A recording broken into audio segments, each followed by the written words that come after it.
told myself I would not cry today. I know, but I'm trying to be pastoral. God. Well, maybe pastoral's cry. Um, that is fair. It's so true. Thank you, Audrey. I will start light and say I feel real pastoral with my sparkly gold notebook. Feel free to compliment me on it after church. I worked really hard. Thank you, picking it out. Um, Second, in the world we live in and the things that we are trying to understand, I just want you to know that my meltdown today is caused by my left sock is being eaten by my shoe, and I want to perish. I do. It is the most sensory overwhelming thing that I have experienced today, not to date, but today. So in the midst of big things, the little things can be hard too. It is my prayer today that even in the midst of this conversation, that God be glorified, that the God that makes up the hedge and stands in the gap, that the God that increases as I decrease would somehow go before me, that in the midst of hard things, that there's still grace. And, and that as you leave today, that maybe you leave more hopeful or not as than when you came in. Because I don't know. Oh, God, hear us. I planned this sermon 2 weeks ago. I felt so proud. And thank you. Usually the worship leader doesn't sit up here, but I feel like I have an emotional support friend. You know, you can't go now. You're already there. Too late. You're locked in. So thank you. I thought I was doing such a good thing. I have been working on my pastoral administration skills.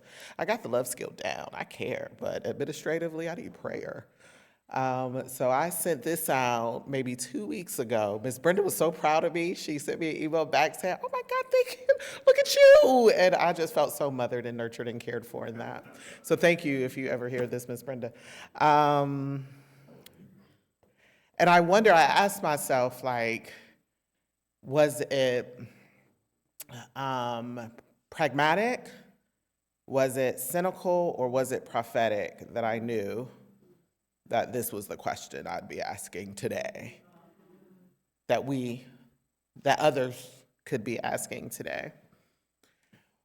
When I was flipping through the Bible looking for it, I was full of anxiety, and not just my regular undercurrent of anxiety as a person with general anxiety disorder, but like the extra pre-election, this is the vote that will change or ruin your world, apocalyptic, all of that. Everybody was doing these last minute drives. I'm trying not to watch TV. It just was a lot. And I thought about, when I picked it, what would inform what I preached today? I talked to the congregational care team about how we could care for each other in the midst of election day. We sent out emails and prayers and like all of these things. I had 2 drafts ready, and those who received it know the one I had to send. I tried my best to be nonpartisan and not let how I may feel or my views or my opinions intersect in icky ways with the conversation. But at the same time, I only am who I am, right? So I asked myself, I say, and God, because when I consult myself, sometimes it's a mess. But I asked God, what can I say and still be in integrity with who I am, but also honor the mantle that I've been bestowed? How do I speak to the situation we face while also holding the complexities of my faith and beliefs in God's sovereignty?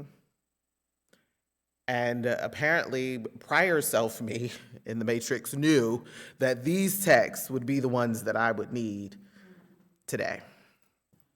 Last night, as I slowly searched and drifted into that God pocket that I wait for to do sermons. Pray for me if you don't, if you think it's weird, but I don't know.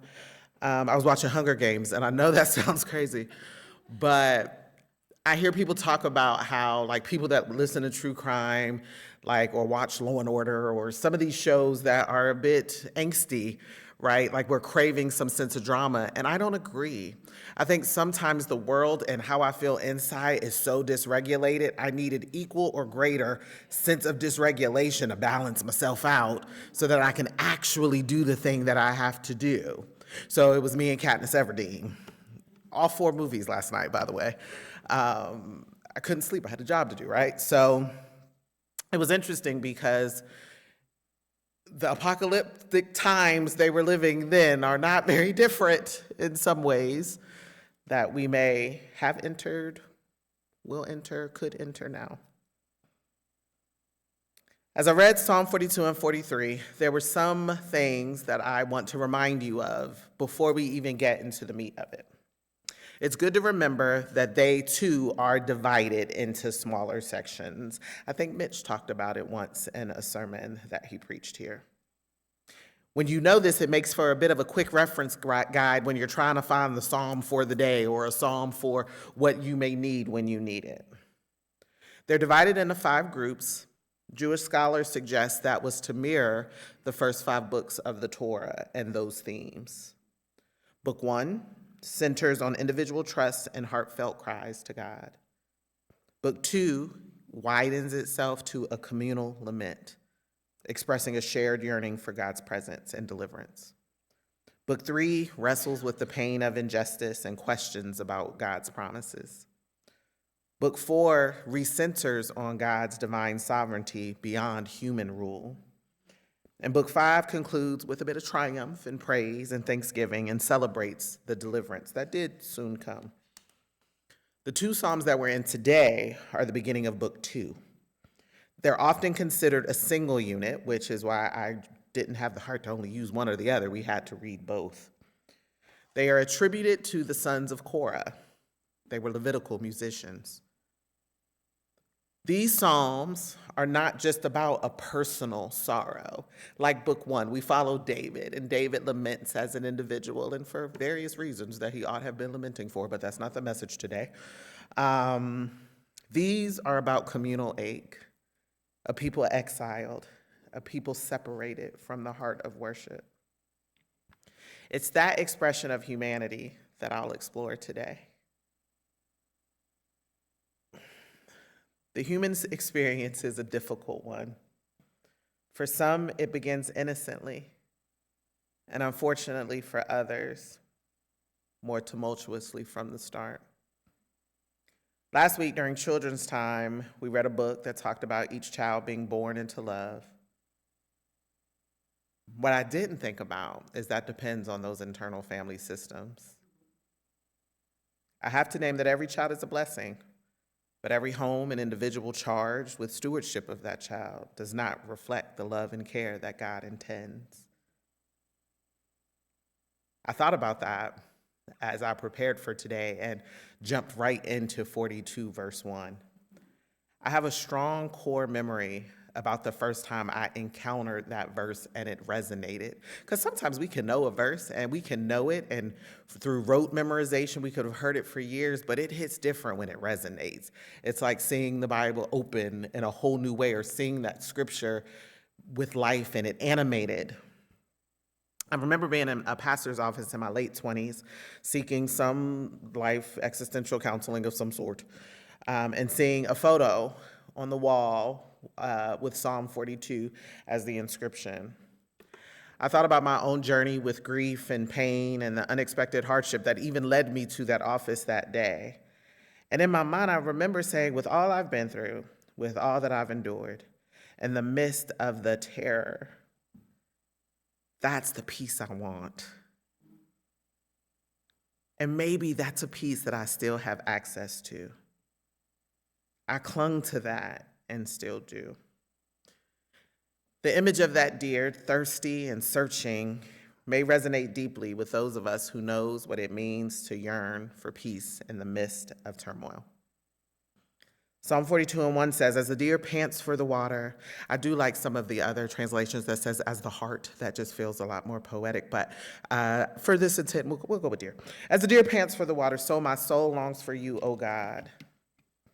The deer, graceful yet vulnerable, represents a creature fully aware of its dependence on something outside itself. When it's thirsty, it's driven by instinct to the stream, knowing that without it, survival becomes uncertain. This desire to sit by this stream, to sip from this stream, to crave God in this way goes beyond our intellectual understanding and settles into the center and the core of who we are. It's the longing we feel when life feels unsteady, the sense of thirst that comes up when we see injustices that shake our faith in human systems or experience personal sorrows that challenges our ability to trust. Like the deer seeking water, our souls seek peace, grounding, especially when this world disappoints us, especially when the times we live in continue to be unprecedented. That peace, though, is hard won. As the text moves on, we move from longing like the deer to facing a harsh reality. I thought about it. I said, man, the Psalms be a roller coaster. One minute it's like, oh, I love you. I'm planting my love a garden. And then the next minute, I'm going to burn it all down. And then like the next minute, but God, it's cool. And it's just a really emotional process. And this one is no different. You get on the ride and it's pretty smooth, then mayhem for a little bit, and then you descend the last hill and you get off. In this psalm, this is the first hill. The harsh reality of this particular experience may be varied for all of us. For me, as a Black, queer, more specifically lesbian, disabled, non-binary person, I live in a world where the stakes are always so high.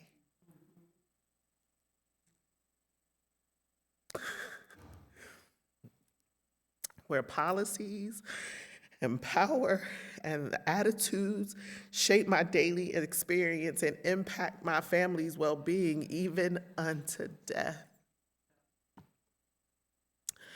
My longing, like the deer, is not abstract.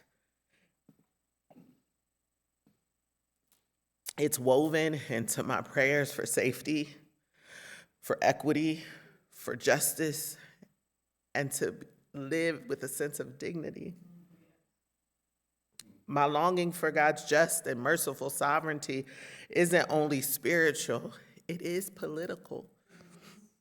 Not just because we live in a sorry democracy or based on who the head of the government is, but based on the reality that who I am at the core of my very existence and being. When I walk into any room, it is rebellion to decades of systems that say who I am, who I love, what I look like, the God I serve, the skin I'm in is less, that my value is less. Every time I step out of the sanctuary of my home, it is an act of prayerful, holy, hopeful, and peaceful resistance. I invite you all to take a moment and think about your own identities. Think about your own stakes. Think about the impact that where we are today, not existentially, but where we physically, spiritually, as a nation, as a people are today, and how that impacts you, your family, those people you love.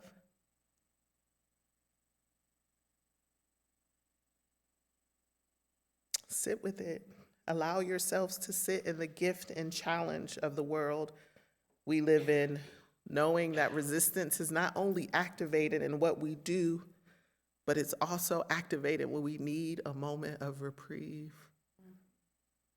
Moments where we approach the stream with lament, with sadness, with uncertainty, seeing our reflections and praying for restoration and answers. We see this in Psalm in verse 4 of chapter 42. But I remember these things as I bear my soul, how I made my way to the mighty one's abode, to God's own house with joyous shouts and thanksgiving songs. A huge crowd celebrated the festival. But why, I ask myself, am I so depressed? Why am I so upset inside? Hope in God.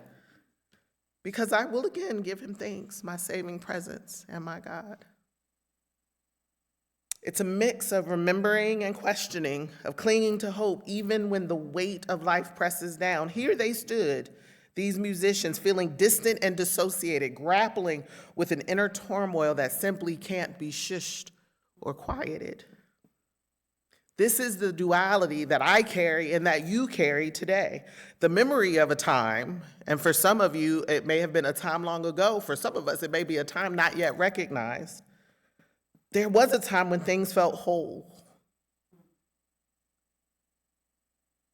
But now that rests alongside this present reality, fear and hard questions that we ask ourselves, we ask each other, we ask God.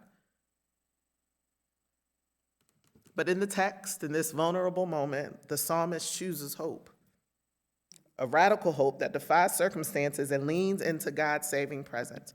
They repeat to themselves in the midst of a very interesting sandwich, like, why am I so depressed? Why am I so angry? Hope in God, but wait, why am I still so depressed?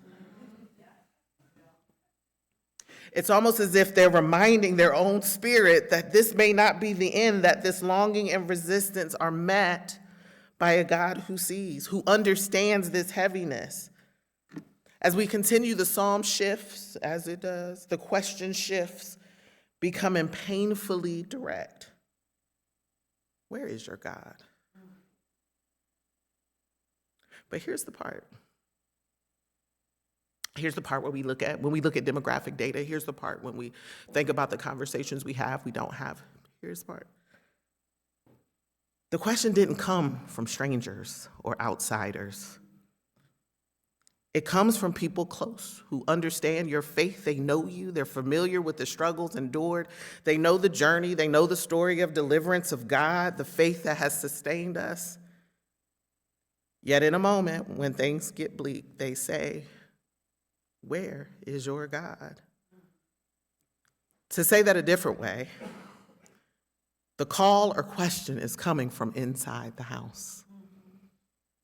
That term originates from a 1979 cult classic horror film called When a Stranger Calls. It's a classic scary movie setup. The babysitter's home alone. She's getting these terrible calls from inside. She calls the police. The police said, ma'am, the threat is not outside. We've traced the call and it's coming from inside your house already. Over time, that has evolved into a more cultural metaphor to suggest that things that are more comfortable to perceive as external may actually be coming from internal forces and sources. These people in the text asking, where is God? Where is your God? Are close enough to know the psalmist's relationship, making the question even more painful. It's a question that cuts not because it's challenging the psalmist's belief, but because it recognizes the weight of the silence that at times meet our prayers. It feels like salt in an already fresh wound. It feels like lemon juice in a cut right in the corner of your mouth. It's this agony of feeling abandoned, maybe a little, but then having this piercing realization that even those who've been on the journey can also falter a bit when things don't go the way we hoped. This moment, this question invites us into the hard truth that faith communities can hold and sometimes voice our doubts. And in doing so, we deepen and connect via this shared sorrow. It was hard, but yet the psalmist finds the courage to reaffirm hope, to insist that even in silence, God is present. This is the challenge of our faith, to trust that God is with us even when others respond differently, even when others begin to question, where is our God? In verse 9, it says, I will say to God, my solid rock, why have you forgotten me? Why do I have to walk around sad, oppressed by enemies, with my bones crushed? My foes make fun of me, constantly questioning me. Where's your God now? The thing I appreciate about these musicians is they did not hide their sadness. They didn't rush past the lament. They didn't sugarcoat the pain or to pretend that faith erases suffering. They didn't say, God will do it, that I'm not depressed. They spoke the truth. This openness to say what you're feeling, to sit in what you're feeling, is courage. It's a defiance of the cultural pressure to keep it together. Move on, it'll be okay. It's like when someone is dealing with a loss and we rush to be absent from the body is to be present with the Lord. Well, you don't say. I'm just feeling real absent. Like, it's that idea, everything happens for a reason. While it's true, we got to give each other time to sit in when it ain't okay.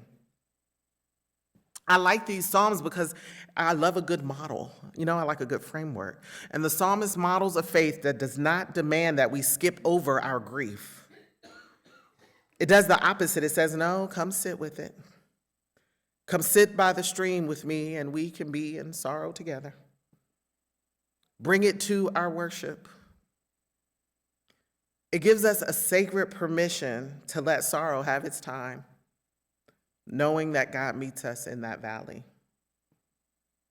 I think it's because of that time, the time to sit in sorrow, the time to grieve, to feel the feelings, that by the time we move to the 43rd Psalm, we move into a bit of a prayer and a plea for God's justice to be established and guidance. Where Psalm 42 sat in the raw, unfiltered experience of sorrow and longing, Psalm 43 begins to shift towards what is next. But the good thing about when you read a book is you get to decide when you get to that next chapter.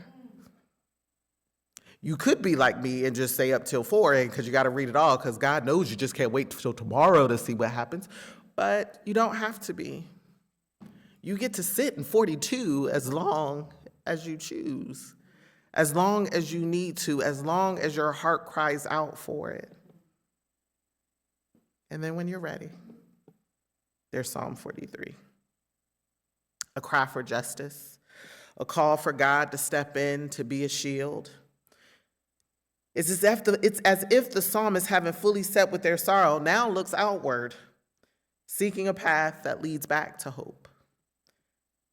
They ask for God's light and truth to guide them, of saying, look here, I've named my pain, I've voiced my doubt. Now, God, show me the way. How do we get through? Having spent time in the presence of God without rushing to fix or resolve their feelings, they're now ready and prepared to turn their gaze. It's here where we're able to answer the question, where is your God? Not just with words, but with a stance of faith. Having entered the depths of our reality and taken the time to dwell by the stream of living water, we're now ready to lift our eyes to the hills from whence cometh our help, and call on God with renewed purpose. This is a faith not born of pain alone, but born out of our willingness to engage deeply with the hard questions and to stand in the presence of God, not in spite of the questions, but because of them. In Psalm 43, we're putting one foot in front of the other, praying that we and the biscuits rise. Together we're praying, send out your light and truth. Go before us. Let that lead us. This is a faith that refuses to stay in the valley. This is a faith that insists, bit by bit, bubble by bubble, ingredient by ingredient, on rising. Not because the pain has vanished, not because the fear is not immobilizing, but because we have our anchor. God is the solid ground beneath us, and there is no election for that.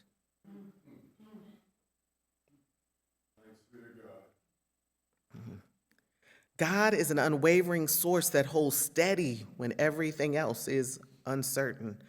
It is in this trust we find our way back to hope. And here is the answer to where God is, not here in the abstract, but in a place called here. Here, present in every part of this journey, here where we break bread and build bridges, here where we stand together to face what lies ahead. Here. It is here where I leave you with this. Whether you are weeping in Psalm 42 or walking in Psalm 43, whether you are still in the reflecting or in the rising, be reminded that love will guide us. Peace has tried us. Hope inside us will lead the way. On the road from here to tomorrow, love will guide us through this hard night. May it be so.